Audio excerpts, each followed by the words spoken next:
بسم اللہ الرحمن الرحیم۔ بڑھاپے کی محتاجی سے بچنا چاہتے ہیں تو حضرت محمد صلی اللہ علیہ وآلہ وسلم کی بتائی ہوئی یہ تسبیح پڑھو۔ محترم ناظرین، انسانی زندگی ایک سفر ہے جو بچپن سے جوانی اور جوانی سے بڑھاپے کی طرف مسلسل رواں دواں ہے۔ یہ دنیا دارالامتحان ہے جہاں ہر مرحلہ اپنے ساتھ آزمائش اور حکمتیں لے کر آتا ہے۔ جوانی میں انسان خود کو مضبوط، با اختیار اور خود کفیل محسوس کرتا ہے، مگر جیسے جیسے عمر بڑھتی ہے ویسے ویسے جوانی قوتیں کمزور ہونے لگتی ہیں، نظر دھندلا جاتی ہے، قدم لڑکھڑا جاتے ہیں اور بعض اوقات انسان دوسروں کا محتاج ہو جاتا ہے۔ یہی وہ مرحلہ ہے جسے بڑھاپا کہا جاتا ہے، اور یہی وہ وقت ہے جب انسان کو سب سے زیادہ سہارا، محبت اور توجہ کی ضرورت ہوتی ہے۔ لیکن افسوس کہ آج کے دور میں بڑھاپا اکثر تنہائی، بے بسی اور محتاجی کا دوسرا نام بن چکا ہے۔ وہی اولاد جس کے لیے انسان اپنی جوانی قربان کر دیتا ہے، بعض اوقات اسی بڑھاپے میں اسے بوجھ سمجھنے لگتے ہیں۔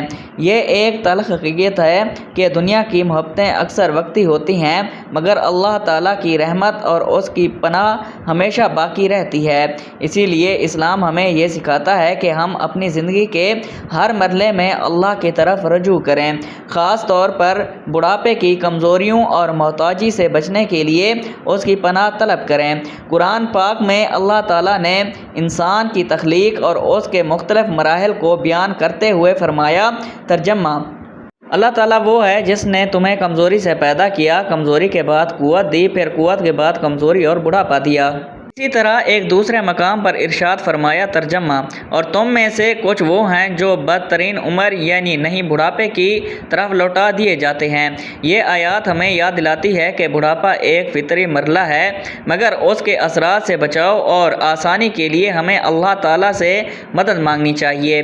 یہی وجہ ہے کہ نبی کریم صلی اللہ علیہ وآلہ وسلم نے اپنی امت کو ایسی دعائیں اور تسبیحات سکھائیں جو انسان کو بڑھاپے کی ذلت، محتاجی اور کمزوری سے محفوظ رکھتی ہیں۔ رسول اللہ صلی اللہ علیہ وآلہ وسلم کے سنت مبارکہ میں ہمیں بار بار یہ تعلیم ملتی ہے کہ انسان اللہ تعالیٰ سے ہر قسم کی کمزوری اور محتاجی سے پناہ مانگنے۔ ایک حدیث میں آتا ہے کہ نبی کریم صلی اللہ علیہ وآلہ وسلم یہ دعا کثرت سے پڑھا کرتے تھے، ترجمہ: اے اللہ، میں تیری پناہ مانگتا ہوں عاجزی، بے بسی، سستی، بزدلی، بڑھاپے اور بخل سے۔ ایک اور حدیث میں نبی صلی اللہ علیہ وآلہ وسلم نے فرمایا، پانی کو 5 چیزوں سے پہلے غنیمت جانو: اپنی جوانی کو بڑھاپے سے پہلے، صحت کو بیماری سے پہلے، مالدار کو محتاجی سے پہلے۔ یہ حدیث ہمیں متوجہ کرتی ہے کہ بڑھاپے سے پہلے ہی ہمیں اپنی زندگی کو سنوار لینا چاہیے اور ایسے اعمال اختیار کرنے چاہیے جو ہمیں آخری عمر میں سہارا دیں۔ اسی طرح ایک اور حدیث میں آتا ہے کہ رسول اللہ صلی اللہ علیہ وآلہ وسلم نے فرمایا، جو شخص چاہتا ہے کہ اس کی عمر میں برکت ہو اور رزق میں کشادگی ہو، اسے چاہیے کہ صلہ رحمی کرے۔ یہ عمل بھی بڑھاپے میں سہارا بنتا ہے، کیونکہ جو انسان دوسروں کے ساتھ اچھا سلوک کرتا ہے، اللہ تعالیٰ اس کے لیے آسانیاں پیدا فرما دیتا ہے۔ قرآن پاک میں اللہ تعالیٰ نے والدین کے بڑھاپے کا خاص ذکر کرتے ہوئے فرمایا، ترجمہ: اگر تمہارے پاس ان میں سے 2 بڑھاپے کو پہنچ جائیں تو انہیں اف تک نہ کہو۔ یہ آیت اس بات کی طرف اشارہ کرتی ہے کہ بڑھاپا ایک ایسا وقت ہے جب انسان کو عزت، محبت، سہارا چاہیے ہوتا ہے، لیکن اگر دنیا کے سہارے کمزور ہو جائیں تو اللہ کا سہارا ہی سب سے مضبوط ہوتا ہے۔ ایک اور مقام پر اللہ تعالیٰ فرماتا ہے، ترجمہ: اور کہو، اے میرے رب، ان دونوں والدین پر رحم فرما جسے انہوں نے مجھے بچپن میں پالا۔ یہ دعا میں نے صرف والدین کے لیے سکھائی گئی ہے، بلکہ یہ بھی سکھاتی ہے کہ رحم اور محبت کا تعلق اللہ کی رحمت سے جڑا ہوا ہے۔ اسی طرح ایک اور آیت میں اللہ تعالیٰ فرماتا ہے، ترجمہ: اور جو اللہ سے ڈرتا ہے، اللہ اس کے لیے نکلنے کا راستہ بنا دیتا ہے اور اسے وہاں سے رزق دیتا ہے جہاں سے وہ گمان بھی نہیں کرتا۔ یہ آیت واضح کرتی ہے کہ اگر انسان تقوی اختیار کرے اور اللہ کا ذکر کرے تو اللہ تعالیٰ اس کے بڑھاپے کو بھی آسان بنا دیتا ہے۔ اسلامی تاریخ میں ہمیں ایسی بے شمار واقعات ملتے ہیں جہاں اللہ کے بندوں نے ذکر و عبادت کے ذریعے بڑھاپے کو عزت اور سکون میں گزارا۔ حضرت علی رضی اللہ تعالی عنہ فرماتے ہیں کہ جس نے اپنی جوانی اللہ کی اطاعت میں گزاری، اللہ اس کے بڑھاپے کو آسان کر دیتا ہے۔ اسی طرح اولیاء اللہ کا یہ معمول رہا کہ وہ بڑھاپے میں بھی ذکر ان کے لیے سکون، طاقت اور سہارا بن جاتا تھا۔ اصل حقیقت یہ ہے کہ بڑھاپے کی محتاجی صرف جسمانی نہیں بلکہ روحانی بھی ہوتی ہے۔ جب انسان اللہ سے دور ہوتا ہے تو وہ اندر سے خالی ہو جاتا ہے اور یہی خالی پن اسے بے سکون اور بے چین کر دیتا ہے۔ لیکن جو شخص اللہ کے ذکر کو اپنا ساتھی بنا لیتا ہے اس کے لیے بڑھاپا بھی رحمت بن جاتا ہے، نہ کہ زحمت۔ اسی لیے نبی کریم صلی اللہ علیہ وآلہ وسلم نے ہمیں مختلف اذکار اور تسبیحات سکھائیں جن میں اللہ کی پناہ طلب کی جاتی ہے، اس کی رحمت مانگی جاتی ہے اور اس کی مدد کی درخواست کی جاتی ہے۔ یہ تسبیحات انسان کے دل کو مضبوط کرتی ہیں، ایمان کو تازہ کرتی ہیں اور انسان کو ہر قسم کی محتاجی سے بچانے کا ذریعہ بنتی ہیں۔ آج کے اس دور میں جہاں رشتے کمزور ہو رہے ہیں اور خود غرضی بڑھ رہی ہے، وہاں اللہ کا ذکر ہی ایک ایسا سہارا ہے جو کبھی ساتھ نہیں چھوڑتا۔ اگر انسان دل سے اللہ کو پکارے، اس کا ذکر کرے اور نبی کریم صلی اللہ علیہ وآلہ وسلم کی سکھائی ہوئی تسبیحات پر معمول بنا لے تو اللہ تعالیٰ اس کی زندگی میں برکت عطا فرماتا ہے، اس کے بڑھاپے کو آسان کر دیتا ہے اور اسے دوسروں کی محتاجی سے بچا لیتا ہے۔ لہٰذا اگر آپ واقعی بڑھاپے کی محتاجی، تنہائی اور بے بسی سے بچنا چاہتے ہیں تو آج ہی سے اللہ کے ذکر کو اپنی زندگی کا حصہ بنا لیے۔ وہ تسبیح جو نبی کریم صلی اللہ علیہ وآلہ وسلم نے سکھائی وہ صرف الفاظ نہیں بلکہ ایک خزانہ ہے، ایک حفاظت ہے اور ایک ایسا راز ہے جو انسان کو دنیا اور آخرت دونوں میں کامیابی عطا کرتا ہے۔ یہی وہ راز ہے جسے سمجھ کر انسان اپنی زندگی کو سنوار سکتا ہے، اپنے بڑھاپے کو عزت بخش سکتا ہے اور اللہ کی رحمتوں کا مستحق بن سکتا ہے۔ محترم ناظرین، حضرت بلال حبشی رضی اللہ تعالی عنہ پاک کے بزرگان بندے تھے۔ آپ کی آواز دلکش اور پرسوز تھی کہ جب آپ اذان دیتے تو دلوں میں ایمان کی روشنی بھر جاتی۔ آپ نبی کریم صلی اللہ علیہ وآلہ وسلم کے قریبی ساتھی شمار ہوتے تھے اور آپ کو نبی کریم صلی اللہ علیہ وآلہ وسلم کی بے حد محبت حاصل تھی۔ آپ نماز کے پابند اور اللہ پاک کی یاد میں ہمیشہ مستغرق رہتے تھے، ذکر و اذکار اور تسبیحات میں ہمیشہ مصروف رہتے تھے۔ آپ کا دل اللہ پاک کی محبت سے معمور تھا اور آپ کی زبان پر ہمیشہ اللہ پاک کا ذکر رہتا تھا۔ آپ کی زندگی سادگی، تقوی اور پرہیزگاری کا بہترین نمونہ تھی۔ آپ کو دین اسلام سے بے پناہ محبت تھی اور آپ نے اپنی پوری زندگی اللہ اور اس کے رسول صلی اللہ علیہ وآلہ وسلم کی اطاعت میں بسر کی۔ امیہ بن خلف جو کہ مکہ کا ایک بڑا سردار تھا، جو بلال رضی اللہ تعالیٰ عنہ کا مالک تھا، وہ ظالم بھی تھا اور متکبر بھی۔ حضرت بلال رضی اللہ تعالیٰ عنہ اس کے جانوروں کو پانی پلاتے، اس کے لیے سامان اٹھاتے، اس کے لیے بازار سے خریداری کرتے اور رات کو تھک ہار کر کسی دروازے کے باہر سو جاتے۔ اسے نہ اچھا کھانا ملتا، نہ عزت، نہ آرام۔ دن گزرتے گئے اور دل میں سوال پیدا ہونے لگا، آخر غلاموں کو انسان کیوں نہیں سمجھا جاتا؟ آخر امیہ کو یہ حق کس نے دیا ہے کہ وہ انسانوں کو جانوروں کی طرح خریدتا اور بیچتا ہے؟ آخر مکہ میں انصاف کیوں نہیں ہے؟ یہ سوالات ان کے دل میں پیدا ہوتے مگر وہ خاموش ہو جاتے۔ وہ جانتے تھے کہ غلام کو بولنے کی اجازت نہیں، مگر قسمت نے ان کے لیے ایسا وقت پیدا کیا کہ غلامی کی زنجیریں ہمیشہ کے لیے ٹوٹنے والی تھیں۔ ان کے دن اس طرح گزر رہے تھے، غلامی کے اندھیروں میں، جہاں نہ کوئی امید تھی اور نہ ہی کوئی راستہ۔ مگر کچھ عرصے میں مکہ میں ایک نئی بات چل رہی تھی۔ لوگ چپکے چپکے کسی کا نام لیتے، کسی سے چھپ کر ملتے، کوئی شوہر بدلنے لگتے تھے، کچھ نظریں سوال کرنے لگتی تھیں، حضرت بلال رضی اللہ تعالیٰ عنہ یہ سب دیکھ رہے تھے مگر خاموش تھے۔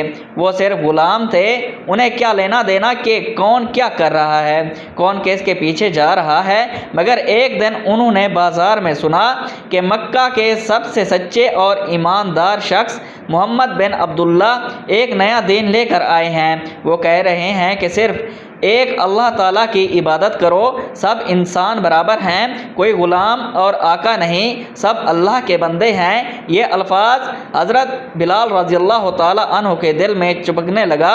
کیا واقعی ایسا ہوتا ہے؟ کیا واقعی غلام اور سردار برابر ہو سکتے ہیں؟ کیا واقعی کوئی ایسا دین آ چکا ہے جو ایک غلام کو بھی عزت دے سکتا ہے؟ حضرت بلال رضی اللہ تعالیٰ عنہ نے کئی دنوں تک یہ بات سنی مگر کچھ نہ بولا، بس وہ غور کرتے رہے۔ پھر ایک دن انہوں نے اپنے مالک امیہ بن خلف کو کسی بات پر غصہ کرتے دیکھا۔ یہ محمد صاحب کو بگاڑ رہا ہے، غلاموں کو سکھا رہا ہے کہ وہ ہمارے برابر ہو سکتے ہیں، یہ ناقابل قبول ہے۔ حضرت بلال رضی اللہ تعالیٰ عنہ کو پہلی بار احساس ہوا کہ یہ دین صرف الفاظ نہیں بلکہ حقیقت میں طاقت رکھتا ہے۔ امیہ جیسے ظالم سرداروں کو اس سے خطرہ محسوس ہوا تو یقیناً یہ کوئی بڑی چیز ہوگی۔ اب بلال کے دل میں ایک خواہش جاگنے لگی کہ وہ محمد صلی اللہ علیہ وآلہ وسلم کو دیکھنا چاہتا تھا، ان سے سننا چاہتا تھا کہ وہ کیا کہہ رہے ہیں۔ وہ جاننا چاہتا تھا کہ کیا واقعی وہ غلام کو بھی آزاد کرا سکتے ہیں، کیا واقعی انسان کی عزت کو بحال کرا سکتے ہیں۔ ایک رات حضرت بلال رضی اللہ تعالیٰ عنہ نے ہمت کی اور دبے قدموں شہر کے کونے کی طرف بڑھے جہاں وہ لوگ چھپ کر ملتے تھے جو محمد صلی اللہ علیہ وآلہ وسلم کا کلمہ پڑھ چکے تھے۔ حضرت بلال نے اپنی نظریں جھکائیں اور سننے لگے۔ وہ رات بلال رضی اللہ تعالیٰ عنہ کی زندگی کی سب سے اہم رات تھی، کیونکہ آج وہ جاننے والے تھے کہ زندگی کا اصل مقصد کیا ہے۔ حضرت بلال چپ کر ان کی باتیں سن رہے تھے جو محمد صلی اللہ علیہ وآلہ وسلم پر ایمان لا چکے تھے۔ ان کے چہروں پر ایک سکون تھا، ان کی باتوں میں ایک عجیب طاقت تھی۔ وہ کہہ رہے تھے کہ اللہ کے سوا کوئی معبود نہیں، سب انسان برابر ہیں اور اصل عزت اسی کی ملے گی جو اللہ سے ڈرے، نہ کہ اسے جو زیادہ مالدار ہو یا کسی بڑے قبیلے سے تعلق رکھتا ہو۔ یہ الفاظ حضرت بلال کے دل میں تیر کی طرح لگے۔ غلامی میں پیدا ہونے والے ایک شخص کے لیے یہ سب کچھ نیا تھا۔ وہ تو ہمیشہ یہی سنتا آیا تھا کہ غلام آقاؤں کی خدمت کے لیے پیدا ہوتے ہیں، وہ کسی حق کے مالک نہیں، مگر یہاں تو کچھ اور ہی کہا جا رہا تھا۔ بلال نے ہمت کی اور ایک شخص سے پوچھا، یہ جو باتیں تم کر رہے ہو یہ سچ ہیں؟ کیا واقعی غلام اور سردار برابر ہیں؟ اس شخص نے مسکرا کر کہا، ہاں، ہمارے نبی پاک صلی اللہ علیہ وآلہ وسلم یہی کہتے ہیں کہ اللہ پاک کے نزدیک سب ایک جیسے ہیں، نہ کوئی اونچا نہ کوئی نیچا، اصل عزت تقویٰ میں ہے، رنگ و نسل یا مقام میں نہیں۔ یہ الفاظ بلال کے دل میں گھر کر گئے۔ وہ خاموشی سے واپس چلا آیا مگر اس کا دل بے چین ہو چکا تھا۔ اب وہ صرف سننے والا نہیں رہا تھا بلکہ وہ جاننا چاہتا تھا کہ محمد صلی اللہ علیہ وآلہ وسلم کون ہیں، وہ کیسے انسان ہیں جس کی باتوں نے پورے مکہ میں ہلچل مچا دی تھی۔ چند دن بعد حضرت بلال نے ہمت کی اور علیحدگی میں جا کر ایک صحابی سے کہا، مجھے محمد صلی اللہ علیہ وآلہ وسلم کے پاس لے چلو، میں ان سے ملنا چاہتا ہوں۔ یہ سنتے ہی وہ خوش ہو گئے۔ انہوں نے بلال کو ساتھ لیا اور ایک خفیہ مقام پر لے گئے جہاں محمد مصطفیٰ صلی اللہ علیہ وآلہ وسلم اپنے چند ساتھیوں کے ساتھ بیٹھے ہوئے تھے۔ جیسے ہی بلال نے ان کی طرف دیکھا اسے لگا کہ وہ کسی عام انسان کو نہیں بلکہ ایک خاص ہستی کو دیکھ رہا ہے۔ محمد صلی اللہ علیہ وآلہ وسلم کے چہرے پر نور تھا، ان کی آنکھوں میں شفقت اور ان کے لبوں پر ایک محبت بھری مسکراہٹ تھی۔ حضرت بلال بے اختیار زمین پر بیٹھ گئے۔ ان کے ہونٹ کپکپانے لگے، وہ کچھ کہہ ہی نہ پائے، بس ان کی طرف دیکھتے رہے۔ نبی پاک صلی اللہ علیہ وآلہ وسلم نے نرمی سے پوچھا، بلال تم کس کے لیے آئے ہو؟ بلال کی آنکھوں میں آنسو آ گئے۔ اس نے گھبراتے ہوئے آواز میں کہا، کیا واقعی اللہ کے نزدیک سب برابر ہیں؟ کیا واقعی ایک غلام عزت پا سکتا ہے؟ محمد صلی اللہ علیہ وآلہ وسلم نے مسکرا کر جواب دیا، ہاں بلال، اللہ کے ہاں عزت مال یا قبیلے کی وجہ سے نہیں بلکہ نیکی اور تقوی کی وجہ سے ملتی ہے۔ اگر تم اللہ پاک کو اپنا رب مان لو تو تم بھی ان سب سے زیادہ عزت والے بن سکتے ہو۔ بلال کے دل پر جیسے کوئی روشنی پڑ گئی ہو۔ اس نے کپکپاتے ہونٹوں سے کہا، میں گواہی دیتا ہوں کہ اللہ تعالیٰ کے سوا کوئی معبود نہیں ہے اور محمد صلی اللہ علیہ وآلہ وسلم اللہ کے رسول ہیں۔ یہ کہتے ہیں بلال کی آنکھوں میں آنسو بہنے لگے، مگر یہ آنسو خوشی کے تھے۔ وہ جو ساری زندگی غلامی میں جکڑا ہوا تھا، آج اسے لگا کہ وہ سب سے آزاد بن چکا ہے۔ آج وہ صرف امیہ بن خلف کا غلام نہیں تھا، آج وہ اللہ پاک کا بندہ بن چکا تھا۔ بلال کے لیے یہ لمحہ سب سے حسین تھا۔ اس نے پہلی بار آزادی محسوس کی، پہلی بار اپنے وجود کو قابل عزت جانا، مگر وہ نہیں جانتا تھا یہ آزادی کتنی بھاری قیمت مانگے گی۔ جب امیہ بن خلف کو معلوم ہوا کہ بلال اسلام قبول کر چکا ہے تو اس کا غصہ آسمان کو چھونے لگا۔ غلام وہ بھی میرے گھر کا، کیسے اس نے محمد کے پیچھے جا سکتا ہے؟ یہ ناقابل قبول ہے۔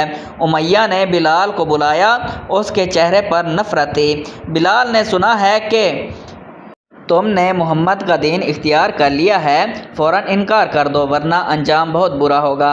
بلال خاموشی کھڑے رہے۔ ان کے دل میں ایک سکون تھا، ایک روشنی تھی جو کبھی بجھنے والی نہیں تھی۔ امیہ چلایا، میں آخری بار کہہ رہا ہوں، انکار کر دو۔ بلال نے دھیرے سے کہا، احد احد، اللہ ایک ہے، اللہ ایک ہے۔ یہ سن کر امیہ کا چہرہ غصے سے سرخ ہو گیا۔ اس نے غلاموں کو حکم دیا، اسے پکڑو اور مکہ کی تپتی زمین پر لٹاؤ۔ بلال کو گلیوں میں گھسیٹا جانے لگا، لوگوں کا ہجوم اکٹھا ہو گیا، کوئی ہنستا، کوئی تانے دیتا، کوئی پتھر مارتا، مگر بلال کی زبان پر ایک ہی لفظ تھا، احد احد۔ پھر اسے گرم ریت پر ڈالا گیا، جلتے ہوئے پتھر اس کے سینے پر رکھ دیے گئے تاکہ وہ ہل نہ سکے۔ امیہ قریب آ کر کہنے لگا، اپنی جان بچانا چاہتے ہو تو محمد کو جھوٹا کہہ دو، نعوذ باللہ، اور ہمارے بتوں کو مانو۔ بلال نے تڑپتے سانسوں میں کہا، احد احد۔ یہ جواب امیہ کے لیے ناقابل برداشت تھا۔ اس نے اور سختیاں بڑھا دیں۔ بلال کو کوڑے مارے گئے، گلے میں رسی ڈال کر گلیوں میں گھسیٹا گیا، مگر اس کی زبان وہی بولتی رہی، احد احد۔ یہ ظلم کئی دنوں تک جاری رہا، مگر بلال ڈٹا رہا۔ جب صحابہ کرام نے یہ منظر دیکھا تو ان کے دل ہل گئے۔ یہ وہی بلال تھا جو کل تک ایک غلام تھا، مگر وہ ایمان کے سب سے اونچے درجے پر تھا۔ یہ خبر جب حضرت ابو بکر صدیق رضی اللہ تعالیٰ عنہ تک پہنچی تو آپ برداشت نہ کر سکے۔ وہ سیدھا امیہ کے پاس پہنچے اور کہا، امیہ، یہ ظلم کب تک؟ امیہ ہنسے، یہ غلام اب کسی کام کا نہیں رہا۔ اگر تمہیں اس پر اتنا ترس آ رہا ہے تو اسے خرید کیوں نہیں لیتے؟ حضرت ابو بکر صدیق رضی اللہ تعالیٰ عنہ نے فوراً کہا، میں اس غلام کو خریدتا ہوں، جو قیمت مانگو گے میں دوں گا۔ امیہ نے زیادہ قیمت مانگ لی، مگر حضرت ابو بکر صدیق رضی اللہ تعالیٰ عنہ نے بنا کسی بحث کے رقم ادا کر دی۔ جیسے ہی بلال آزاد ہوا وہ زمین پر گر پڑا۔ اس کی آنکھوں میں آنسو تھے، مگر وہ آنسو غلامی سے آزادی کے تھے۔ حضرت ابو بکر صدیق رضی اللہ تعالیٰ عنہ نے بلال کا ہاتھ پکڑا اور کہا، بلال، تم آج سے کسی انسان کے غلام نہیں، تم اللہ پاک کے بندے ہو۔ حضرت بلال رضی اللہ تعالیٰ عنہ نے اپنی نظر آسمان کی طرف اٹھائی، ایک گہری سانس لی اور پھر آہستہ سے کہا، احد احد۔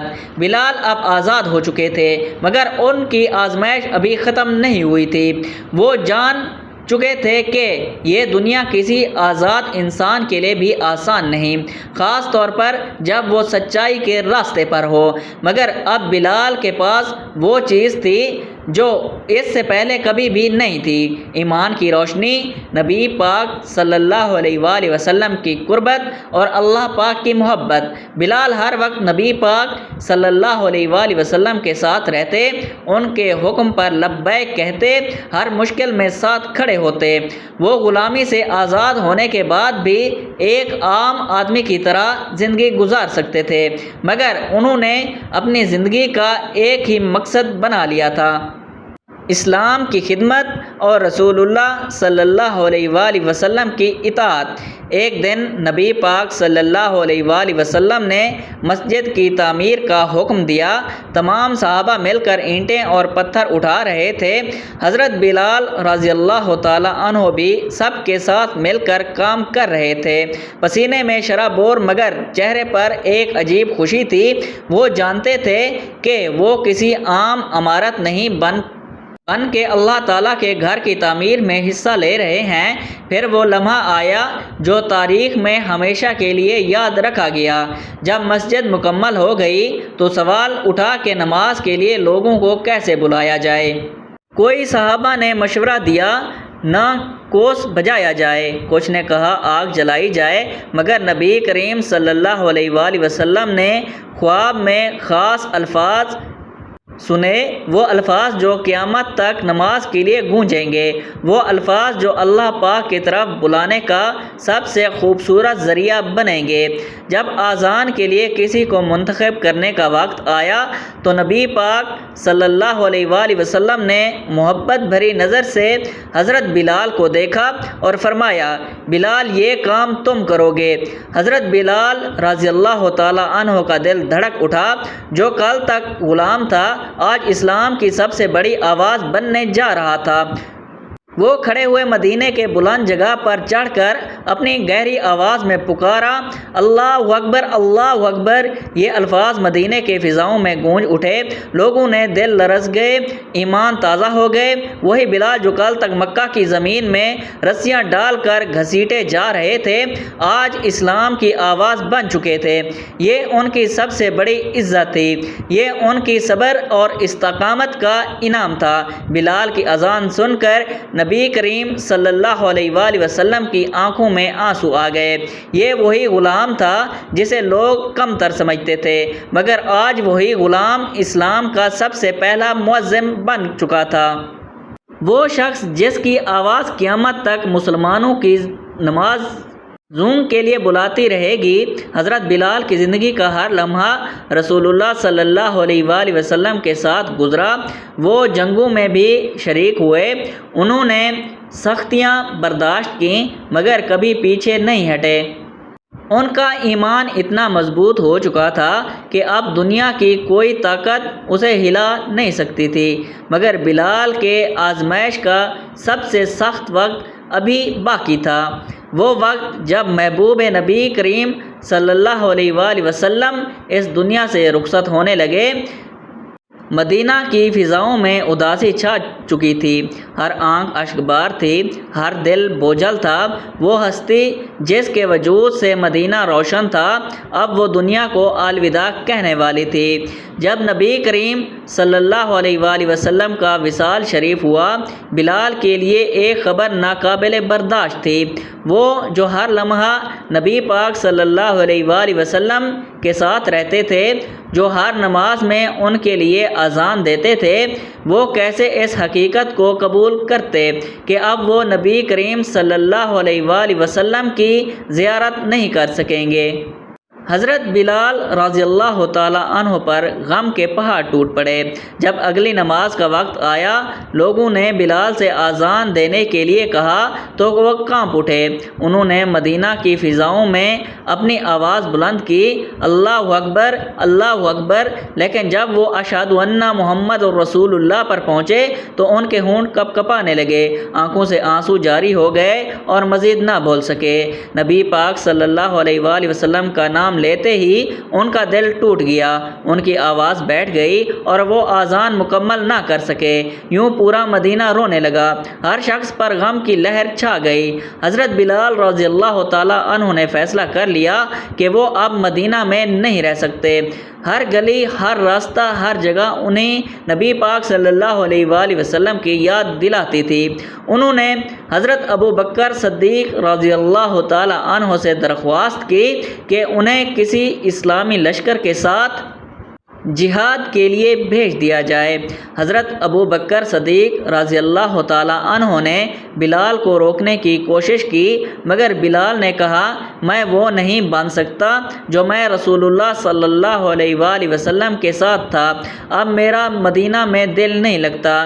چنانچہ بلال رضی اللہ تعالیٰ عنہ مدینے سے چلے گئے اور وہاں جہاد میں حصہ لیتے رہے، مگر ان کا دل ہمیشہ مدینہ کی یاد میں تڑپتا رہا اور نبی پاک صلی اللہ علیہ وآلہ وسلم کی محبت میں اتنے سرشار تھے کہ ان کے بغیر کسی چیز میں دل نہ لگتا۔ محترم ناظرین، حضرت انس بن مالک رضی اللہ تعالیٰ عنہ روایت کرتے ہیں کہ نبی پاک صلی اللہ علیہ وآلہ وسلم نے ارشاد فرمایا کہ اس دعا کو پڑھنے سے انسان سستی، کمزوری، بزدلی اور بڑھاپے کی مشکلات سے محفوظ رہتا ہے، اس کی دنیا اور آخرت سنور جاتی ہے اور اس کی قبر کی منزلیں آسان ہو جاتی ہیں۔ نبی کریم صلی اللہ علیہ وآلہ وسلم نے ہمیں یہ دعا سکھائی جو ہمیں دنیا و آخرت کی آزمائشوں سے بچانے کا ذریعہ بن جاتی ہے۔ اس دعا کو ہر مسلمان اپنی زندگی کا حصہ بنا لے تاکہ اللہ تعالیٰ کی رحمت اور حفاظت میں رہے۔ تو محترم ناظرین، وقت کی نزاکت کو مد نظر رکھتے ہوئے آپ کو بتاتے ہیں اس دعا کے بارے میں کہ جو اگر انسان پڑھنے کا معمول بنا لے تو بڑھاپے میں جب سب چھوڑ جاتے ہیں، حتیٰ کہ اولاد بھی چھوڑ جاتی ہے، تو انسان محتاجی سے بچ جاتا ہے۔ تو اس دعا کو آپ کسی نماز کے بعد پڑھنا چاہیں تو بھی افضل ہے، ورنہ جب جہاں جیسے آپ کو وقت مل جائے آپ چلتے پھرتے بھی اس دعا کو پڑھ سکتے ہیں۔ اس کے لیے آپ نے سب سے پہلے حضور پاک صلی اللہ علیہ وآلہ وسلم کی ذات اقدس پر درود پاک کا نذرانہ پیش کرنا ہے۔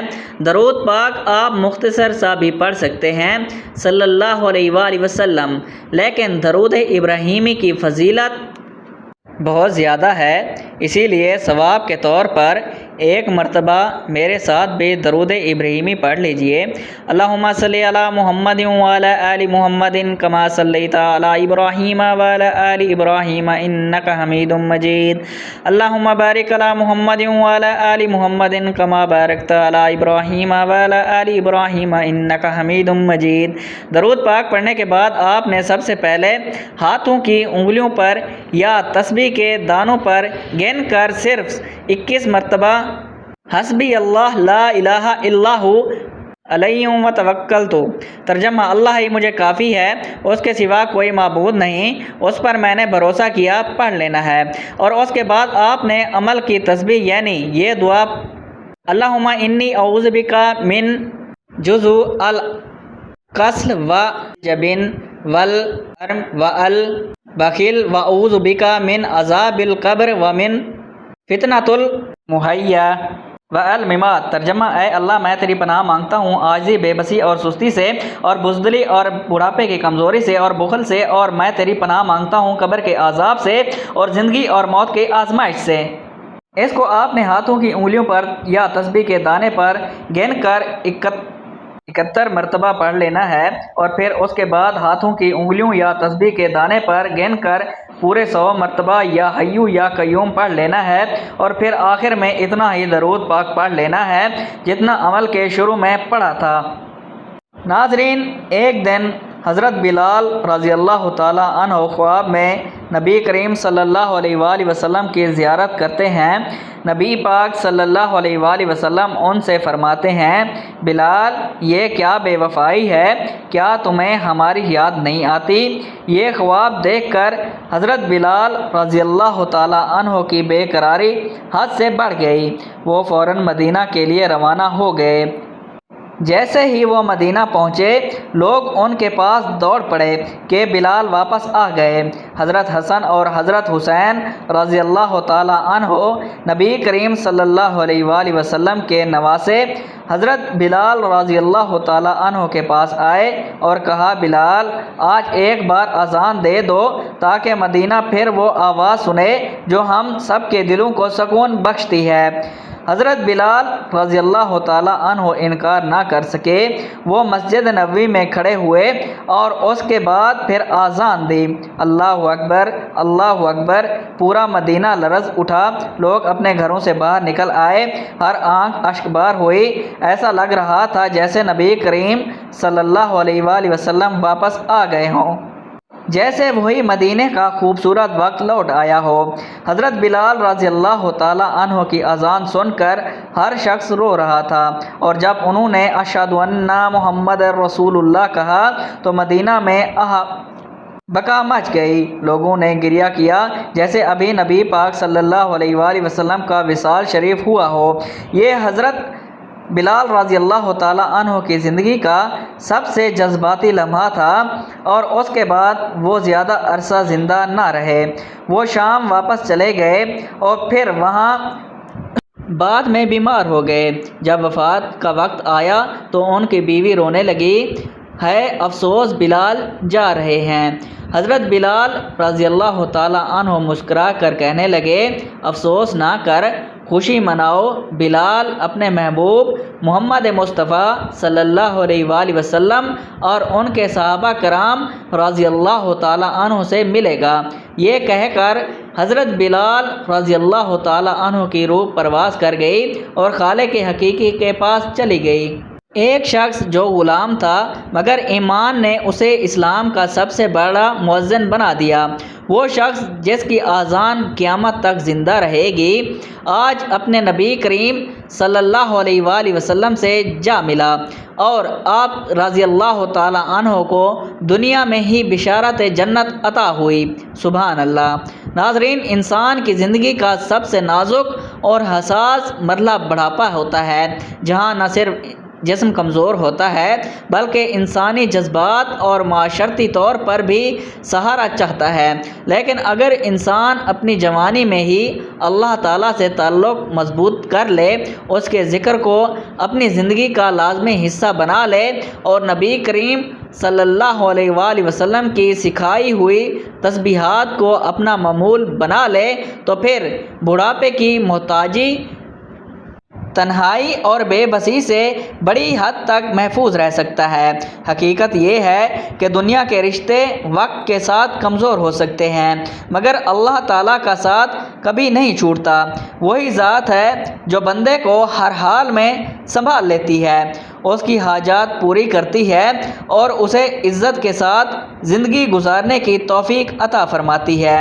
جو شخص دل کی گہرائی سے اللہ کو پکارتا ہے، اس کی رحمت کا طلبگار بنتا ہے اور مسلسل اس کا ذکر کرتا ہے، اللہ تعالیٰ اس کے لیے ایسے راستے پیدا فرماتا ہے جہاں سے اسے سہارا ملتا ہے، چاہے ظاہری کوئی وسیلہ نظر نہ بھی آ رہا ہو۔